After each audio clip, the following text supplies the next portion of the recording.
Hi guys, welcome to my YouTube channel to the commerce. അപ്പം നമ്മൾ ഇന്നത്തെ ഈ വീഡിയോയിൽ ഡിസ്കസ് ചെയ്യാൻ പോകുന്നത് കമ്പനീസ് ആക്റ്റുമായി ബന്ധപ്പെട്ട മറ്റൊരു സെക്ഷനാണ്. അപ്പം നമ്മൾ കുറച്ച് സെക്ഷൻസ് ഒക്കെ നേരത്തെ ഡീൽ ചെയ്തിട്ടുണ്ടായിരുന്നു.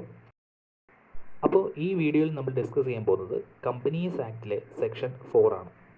അപ്പോൾ എന്താണ് സെക്ഷൻ 4 എന്ന് വെച്ച് കഴിഞ്ഞാൽ മെമ്മോറാണ്ടം ഓഫ് അസോസിയേഷൻ. അതെന്താണെന്ന് വായിക്കാം. Memorandum of Association is the fundamental document for the formation of the company, hence considered as its charter or constitution.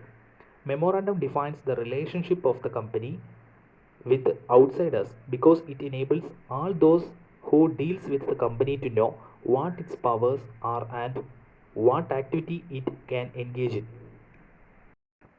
അപ്പം ഒരു കമ്പനിയെ സംബന്ധിച്ചിടത്തോളം ഒരു കമ്പനി ഫോം ചെയ്യുന്നതിന് മുമ്പ് അല്ലെങ്കിൽ കമ്പനി ഫോം ചെയ്യണമെങ്കിൽ അവർക്ക് ഇമ്പോർട്ടൻ്റ് ആയിട്ടുള്ള ഒരു ഡോക്യുമെൻ്റ് വേണം. അപ്പോൾ ഏതൊരു കാര്യത്തിനും അതിന് വാലിഡ് ആയിട്ടുള്ള ഒരു ഡോക്യുമെൻ്റ് വളരെ ഇമ്പോർട്ടൻ്റ് ആണ്. അപ്പം ഒരു കമ്പനി ഫോം ചെയ്യുന്നതിന് ആവശ്യമായിട്ട് വളരെ ഇമ്പോർട്ടൻ്റ് ആയിട്ടുള്ള ഡോക്യുമെൻ്റ് ആണ് മെമ്മോറാണ്ടം ഓഫ് അസോസിയേഷൻ. അപ്പോൾ ഒരു കമ്പനിയെ സംബന്ധിച്ചിടത്തോളം അവരുടെ ഫസ്റ്റ് മെയിൻ ആയിട്ടുള്ള ഇമ്പോർട്ടൻ്റ് ഡോക്യുമെൻ്റ് ആണ് മെമ്മോറാണ്ടം ഓഫ് അസോസിയേഷൻ എന്ന് പറയും. അതിൻ്റെ സെക്ഷനാണ് സെക്ഷൻ 4. അപ്പോൾ ഒരു കമ്പനിയെ സംബന്ധിച്ചിടത്തോളം ആ കമ്പനിയുടെ ഒബ്ജക്റ്റീവ്, കമ്പനിയുടെ ലക്ഷ്യം എന്താണ്, അല്ലെങ്കിൽ കമ്പനി എന്തിനാണ് ഈ കമ്പനി ഇങ്ങനെ ഫോം ചെയ്തിരിക്കുന്നത്, അപ്പോൾ അതൊക്കെ മെയിനായിട്ടുള്ള കാര്യങ്ങളാണ്.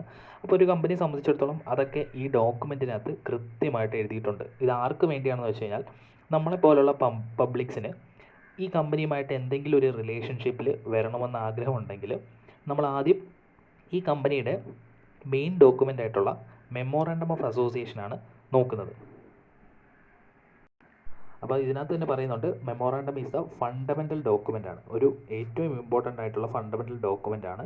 അതുപോലെ തന്നെ കമ്പനി എന്താണ് അവരുടെ ആക്ടിവിറ്റി, അല്ലെങ്കിൽ അവർ എന്തിനാണ് ഇനി എൻഗേജ് ചെയ്യാൻ ഉദ്ദേശിക്കുന്നത്, അല്ലെങ്കിൽ എന്താണ് അവർ ഈ കമ്പനി കൊണ്ട് ഉദ്ദേശിക്കുന്നത്, അത് ഔട്ട്സൈഡേഴ്സുമായിട്ട് ഔട്ട്സൈഡേഴ്സിനാണ് ഇത് മെയിനായിട്ട് അറിയേണ്ടത്.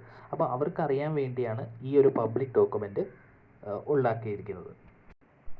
അപ്പോൾ ഈ മെമ്മോറാണ്ടം ഓഫ് അസോസിയേഷനകത്ത് ഒബ്ജക്റ്റ് ക്ലോസ് മാത്രമല്ല, situation close, name close, liability close, capital close, അങ്ങനെ പലതരം ക്ലോസുകളും കൊടുത്തിട്ടുണ്ട്. അപ്പം മെയിനായിട്ട് ഒബ്ജക്റ്റ് ക്ലോസ് ആണ് കമ്പനിയുടെ ലക്ഷ്യം എന്താണ്, ഇത്തരം കാര്യങ്ങളാണ് ഇതിനകത്ത് മെയിനായിട്ട് കൊടുത്തിരിക്കുന്നത്. അപ്പോൾ ഇന്നത്തെ ഈ വീഡിയോ നിങ്ങൾക്ക് യൂസ്ഫുൾ ആയെന്ന് വിശ്വസിക്കുന്നു.